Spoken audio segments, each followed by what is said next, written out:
Right way Pakistan के साथ मैं हूं आपका होस्ट अली असगर डुड्डी। और नाज़रीन, मैं इस वक्त मौजूद हूं खादर नहर पर। खादर नहर चौक मरले का ये इलाका है। तो यहाँ पर जो सैलाब मुतासरीन हैं वो खुले आसमान तले अपनी ज़िंदगी गुजारने पर मजबूर हैं। तो अगर मेरा कैमरामैन आपको दिखा सके तो ये तकरीबन सैकड़ों की तादाद में यहाँ पर जो सैलाब मुतासरीन हैं वो आकर यहाँ पर रहाइश पजीर हैं और खुले आसमान के तले वो ज़िंदगी गुजार रहे हैं। तो इनका जो नुकसान है उसका अगर हम तखमीना लगाना भी चाहें तो नहीं लगा सकते, क्योंकि जो सैलाब आया इस दफ़ा इसने बड़े पैमाने पर तबाही फैलाई है और बड़ा नुकसान पहुंचा लोगों की फसलों को, लोगों के घरों को। लोगों के घर डूब गए हैं, उनकी फसलें डूब गई हैं, उनका जानी माली नुकसान हो चुका है।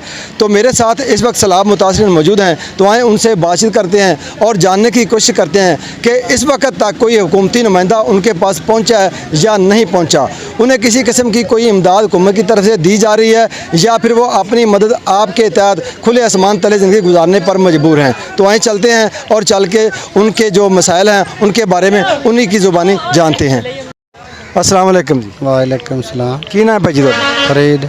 फरीद साहब कित्थों आए जी, किहड़ी जगह तो अपनी राइश सी पहले? साड़ी रिहाश है सुहावा माल तो अगे। सवाब मल तो अगे। हाँ कड़कू दी खाम अपनी ज़मीन भी है? नहीं कोई नहीं। घर सी उत्थे? हाँ घर है उत्थे। घर पानी दे विच आ गया? विच आ गए, कई खड़े हैं कई ढाए पर। कई डिग पैन? हाँ किन्ने घर तुसीं इत्थे आ ते रहाइश पजीर होए जी? ये 18 तो घने मैंने 20 एक दिन नेड़े आए बैठे हैं। हाँ 20-25 घर ने। हाँ हुकूमत ने इमदादी कैंप भी लाए हुए ने, तुसीं उन्हां कैंपां वाले पासे क्यों नहीं गए? काम पर किदा साड़ी होना जेड़ी माली अस काम पाँच किथे जब भी। सही। हाँ सही।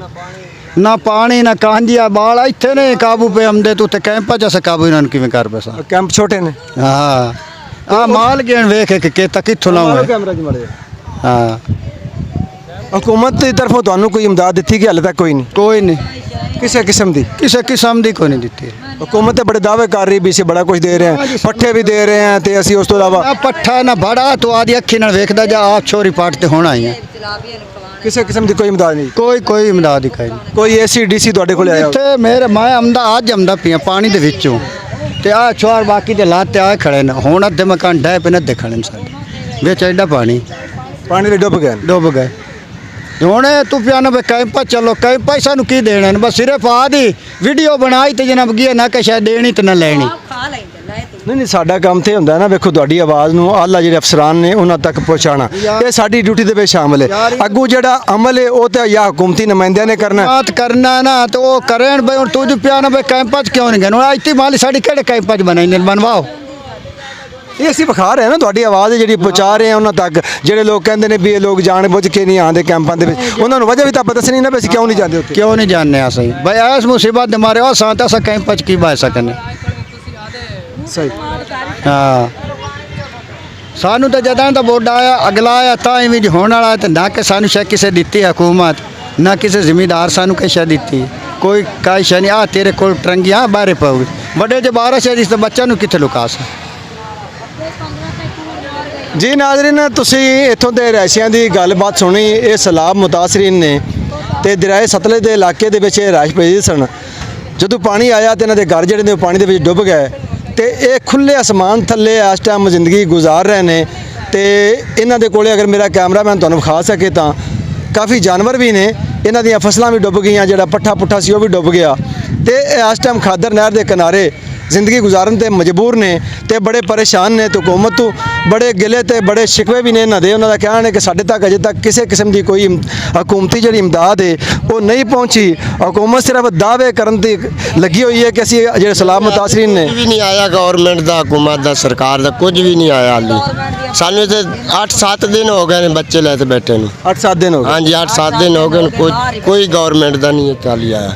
केड़ी जगह तुहाडी राय सी पहले? बुक्कां वाला पत्तन। बुक्कां वाले पत्तन? हाँ जी एयरली बस्ती डुब्बी खड़ी जड़ी। अजे सारे बच्चे माल मुल अजे तक हुकूमत का कुछ भी नहीं साडे कोल आया। तुहाडे कोल किसी किस्म की कोई इमदाद नहीं पहुंची? समझी नहीं पहुंची। हुकूमती जिहड़े दावे ने अजे दावे ही ने? हाँ जी नहीं पहुँचे, अजे तक नहीं पहुंचे। नहीं पहुँचे। किन्ने बच्चे ने तुहाडे? मेरे 10 बच्चे सारे दे 5-5 7-7 सारे आज जितने को इमाम बैठी सारे गरीब पार्टी है। ਇੱਥੇ ਕੋਈ ਜ਼ਿਮੀਂਦਾਰ ਕੋ ਨਹੀਂ ਜਿਹੜਾ ਇੱਥੇ ਨਹਿਰ ਤੇ ਬੈਠਾ ਹੈ। छोटे छोटे गरीब मजदूर तबका लोग ਸਭ ਮਜ਼ਦੂਰ ਤਬਕਾ ਹੈ, ਇੱਥੇ ਕੋਈ ਜ਼ਿਮੀਂਦਾਰ ਨਹੀਂ, ਸਾਰੇ ਸੱਜੀ ਦੇ ਕਰਨ ਵਾਲੇ ਨੇ। ताजी कमा के खावा। ਹਾਂਜੀ ਤਾਜ਼ੀ ਤਾਜ਼ੀ। अजे तक इतने कोई आया हुए हुकूमती नुमाइंदा या कोई ACDC ਕੋਈ ਵੀ ਨਹੀਂ ਆਇਆ, ਹਾਲੀ ਕੋਈ ਵੀ ਨਹੀਂ ਆਇਆ, ਇੱਕ ਵੀ ਨਹੀਂ ਆਇਆ हुकूमत ਦਾ ਸਰਕਾਰ ਦਾ ਬੰਦਾ ਜਿਹੜਾ ਸਾਨੂੰ ਇਮਦਾਦ ਦੇਵਣਾ। ਆਦੇ ਪੱਲੂ ਲੈ ਤੇ ਖਾ ਰਹੇ ਹਾਂ ਜੀ, ਜੋ ਸਾਡੇ ਕੋਲ ਹੈ, ਸਾਡੇ ਫਸਲਾਂ ਗਈਆਂ, ਸਾਡੇ ਘਰ ਬਾਰ ਗਏ, ਸਾਰਾ ਕੁਝ ਗਿਆ। ਜੀ ਨਾਜ਼ਰੀਨ, ਤੁਸੀਂ ਗੱਲਬਾਤ ਸੁਣੀ ਇਹਨਾਂ ਲੋਕਾਂ ਦੀ। ਉਹਨਾਂ ਦਾ ਕਹਿਣਾ ਹੈ ਕਿ ਅਜੇ ਤੱਕ ਸਾਡੇ ਕੋਲੇ ਕੋਈ ਵੀ ਹਕੂਮਤੀ ਨੁਮਾਇੰਦਾ ਨਹੀਂ ਪਹੁੰਚਿਆ। ਸਾਡੇ ਕੋਲੇ ਜਾਨਵਰ ਵੀ ਨੇ, ਸਾਡੇ ਛੋਟੇ ਛੋਟੇ ਬੱਚੇ ਨੇ ਜਿਹੜੇ ਅਸਮਾਨ ਖੁੱਲੇ ਅਸਮਾਨ ਤਲੇ ਜ਼ਿੰਦਗੀ ਗੁਜ਼ਾਰਨ ਤੇ ਮਜਬੂਰ ਨੇ। ਸਾਡੇ ਕੋਲ ਜਿਹੜਾ ਪੱਠਾ ਸੀ, ਸਾਡੇ ਕੋਲ ਜਿਹੜਾ ਜ਼ਿਮੀਂਦਾਰਾ ਸੀ, ਸਾਡਾ ਫਸਲਾਂ ਸਾਨੂੰ ਡੁੱਬ ਗਈਆਂ ਤੇ ਸਾਡੇ ਕੋਈ ਉਹ ਸਾਰੀਆਂ ਡੁੱਬ ਗਈਆਂ। ਤੇ ਉਹਨਾਂ ਦਾ ਇਹ ਵੀ ਕਹਿਣਾ ਹੈ ਕਿ ਅਗਰ ਬਾਰਿਸ਼ ਆ ਜਾਵੇ ਤੇ ਸਾਡੇ ਕੋਲ ਕਿਸੇ ਵੀ ਜਗ੍ਹਾ ਤੇ ਪਨਾਹ ਲਵਣ ਦੀ ਕੋਈ ਸਾਡੇ ਕੋਲ ਐਸੀ ਜਗ੍ਹਾ ਨਹੀਂ ਹੈ ਜਿੱਥੇ ਅਸੀਂ ਆਪਣੇ ਬੱਚੇ ਜਿਹੜੇ ਨੇ ਉਹ ਬਾਰਿਸ਼ ਤੋਂ ਮਹਿਫੂਜ਼ ਰੱਖ ਸਕੀਏ। ਸਾਡੇ ਕੋਲ ਜਿਹੜਾ ਕਿਲੋ 2 ਕਿਲੋ ਆਟਾ ਹੁੰਦਾ ਹੈ ਉਹ ਅਸੀਂ ਪਕਾ ਕੇ ਮਿਰਚਾਂ ਰਗੜ ਕੇ ਅਸੀਂ ਖਾਣ ਤੇ ਮਜਬੂਰ ਹਾਂ। ਅਜੇ ਤੱਕ ਸਾਡੇ ਕੋਲ ਕਿਸੇ ਕਿਸਮ ਦੀ ਕੋਈ ਜਿਹੜੀ ਇਮਦਾਦ ਹੈ ਉਹ ਨਹੀਂ ਪਹੁੰਚੀ। ਬਹੁਤ ਸਾਰੇ ਜਿਹੜੇ ਲੋਕ ਨੇ ਇੱਥੇ ਉਹ ਨਾਰਾਜ਼ ਵੀ ਨੇ ਤੇ ਹਕੂਮਤ ਤੋਂ ਸ਼ਿਕਵਾ ਵੀ ਕਰਦੇ ਨਜ਼ਰ ਆ ਰਹੇ ਨੇ ਤੇ ਬਾਅਦ ਬੰਦੇ ਤੇ ਗੱਲ ਕਰਨ ਵਾਸਤੇ ਵੀ ਤਿਆਰ ਨਹੀਂ, ਕਿਉਂਕਿ ਉਹਨਾਂ ਦਾ ਕਹਿਣਾ ਹੈ ਕਿ ਅਸੀਂ ਵੀਡੀਓ ਬਣਵਾ ਕੇ ਥੱਕ ਗਏ ਹਾਂ ਤੇ ਸਾਡੀ ਜਿਹੜੀ ਆਵਾਜ਼ ਹੈ ਉਹ ਅੱਗੇ ਤੱਕ ਨਹੀਂ ਪਹੁੰਚਦੀ, ਜਿਸ ਦੀ ਵਜ੍ਹਾ ਤੋਂ ਅਸੀਂ ਹੋਰ ਨਵੀਂ ਵੀਡੀਓ ਬਣਵਾਉਣਾ ਨਹੀਂ ਚਾਹੁੰਦੇ ਤੇ ਪਰੇਸ਼ਾਨ ਨੇ ਵਿਚਾਰੇ। ਤੇ ਉਹਨਾਂ ਦੀ ਕਿਸੇ ਗੱਲ ਹੱਦ ਤੱਕ ਇਹ ਗੱਲ ਜਾਇਜ਼ ਵੀ ਹੈ ਕਿ ਲੋਕ ਆਉਂਦੇ ਨੇ, ਵੀਡੀਓ ਬਣ ਜਾਂਦੀ ਹੈ, ਹਕੂਮਤੀ ਨੁਮਾਇੰਦਿਆਂ ਤੱਕ ਗੱਲ ਪਹੁੰਚ ਜਾਂਦੀ ਹੈ, ਲੇਕਿਨ ਕਿਸੇ ਦੇ ਵੀ ਸਿਰ ਤੇ ਜੂੰ ਨਹੀਂ ਰਿੰਗਦੀ। ਹਰ ਚੀਜ਼ ਜਿਹੜੀ ਉਹ ਉਸੇ ਤਰ੍ਹਾਂ ਹੀ ਰਹਿੰਦੀ ਹੈ। ਤੇ ਅਗਰ ਇਹ ਸਾਨੂੰ ਨਜ਼ਰ ਆ ਗਏ ਨੇ, ਇਹ ਖਾਦਰ ਨਹਿਰ ਤੇ ਬੈਠੇ ਹੋਏ ਨੇ, ਤੇ ਇਹ ਕਿਵੇਂ ਹੋ ਸਕਦਾ ਕਿ ਸਾਡੇ ਜਿਹੜੇ ਅਦਾਰੇ ਨੇ ਉਹਨਾਂ ਨੂੰ ਇੰਨੇ ਘਰ ਜਿਹੜੇ ਬੈਠੇ ਹੋਏ ਨੇ ਇਹ ਨਜ਼ਰ ਨਾ ਆਏ ਹੋਣ। ਉਹਨਾਂ ਨੂੰ ਚਾਹੀਦਾ ਹੈ ਕਿ ਉਹ ਇੱਥੇ ਪਹੁੰਚਣ, ਇਹਨਾਂ ਦੀ ਇਮਦਾਦ ਕਰਨ, ਇਹਨਾਂ ਦੇ ਖਾਣੇ ਪੀਣ ਦਾ ਬੰਦੋਬਸਤ ਕਰਨ, ਇਹਨਾਂ ਦੇ ਜਿਹੜੇ ਜਾਨਵਰ ਨੇ ਉਹਨਾਂ ਦੇ ਵਾਸਤੇ ਚਾਰੇ ਦਾ ਬੰਦੋਬਸਤ ਕਰਨ। ਸਾਡੀਆਂ ਹਕੂਮਤਾਂ ਜਿਹੜੀਆਂ ਨੇ ਉਹ ਆਪਣੇ ਜਿਹੜੇ ਸਿਆਸੀ ਕੰਮ ਨੇ, ਸਿਆਸੀ ਰੰਗਾਂ ਦੇ ਵਿੱਚ ਰੰਗੀਆਂ ਹੋਈਆਂ ਨੇ, ਉਹੀ ਲੜਾਈਆਂ ਲੜ ਰਹੀਆਂ ਨੇ, ਉਹਨਾਂ ਤੋਂ ਉਹਨੂੰ ਫੁਰਸਤ ਨਹੀਂ ਮਿਲ ਰਹੀ ਤੇ ਉਹਨਾਂ ਨੇ ਨਾ ਗਰੀਬਾਂ ਦਾ ਕੀ ਸੋਚਣਾ ਹੈ। ਤੇ ਅਸੀਂ ਤੁਹਾਨੂੰ ਵਿਖਾਇਆ ਅੱਜ ਦੇ ਇਹ ਜਿਹੜੀ ਵੀਡੀਓ ਅਸੀਂ ਬਣਾਈ ਖਾਦਰ ਨਹਿਰ ਤੋਂ, ਜਿਹੜੇ ਸਲਾਮ ਮੁਤਾਸਰੀਨ ਨੇ ਉਹਨਾਂ ਦੇ ਵਿੱਚ ਪਹੁੰਚ ਕੇ ਉਹਨਾਂ ਦੀ ਆਵਾਜ਼ ਨੂੰ ਪਹੁੰਚਾਇਆ ਤੁਹਾਡੇ ਤੱਕ। ਉਮੀਦ ਹੈ ਸਾਡੀ ਅੱਜ ਦੀ ਵੀਡੀਓ ਤੁਹਾਨੂੰ ਪਸੰਦ ਆਈ ਹੋਵੇਗੀ। ਵੇਖਦੇ ਰਹੋ ਰਾਈਟ ਵੇ ਪਾਕਿਸਤਾਨ ਤੇ ਸਾਨੂੰ ਦਿਓ ਇਜਾਜ਼ਤ। ਅੱਲਾ ਹਾਫਿਜ਼।